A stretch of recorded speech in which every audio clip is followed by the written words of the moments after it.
معزز ناظرین، آپ سے گزارش ہے کہ احادیث سے استفادہ کرنے کے لیے ہمارے چینل لائف اینڈ حدیث کو سبسکرائب کر لیں اور بیل کا بٹن پریس کر کے آل پہ کلک کر دیں تاکہ نئی آنے والی ویڈیو آپ تک سب سے پہلے پہنچ سکے۔ بسم اللہ الرحمن الرحیم۔ ہم سے ابو الیمان نے بیان کیا، کہا ہم کو شعیب نے خبر دی، انہیں زہری نے، انہوں نے بیان کیا کہ مجھے حمید بن عبد الرحمن نے خبر دی، اور ان سے ابو ہریرہ رضی اللہ عنہ نے بیان کیا کہ ہم نبی کریم صلی اللہ علیہ وسلم کی خدمت میں تھے کہ ایک شخص نے حاضر ہو کر کہا، یا رسول اللہ، میں تو تباہ ہو گیا۔ آپ صلی اللہ علیہ وسلم نے دریافت فرمایا، کیا بات ہوئی؟ اس نے کہا کہ میں نے روزہ کی حالت میں اپنی بیوی سے جماع کر لیا ہے۔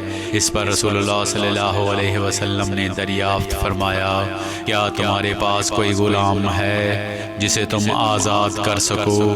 اس نے کہا نہیں۔ پھر آپ صلی اللہ علیہ وسلم نے دریافت فرمایا، کیا پے در پے 2 مہینے کے روزے رکھ سکتے ہو؟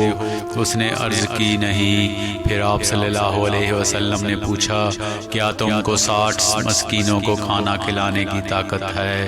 اس نے اس کا جواب بھی انکار میں دیا۔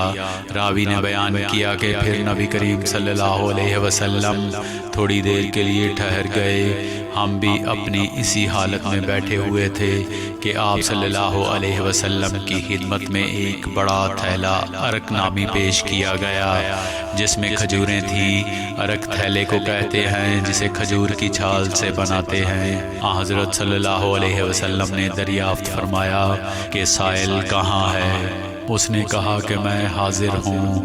آپ صلی اللہ علیہ وسلم نے فرمایا کہ اسے لے لو اور صدقہ کر دو۔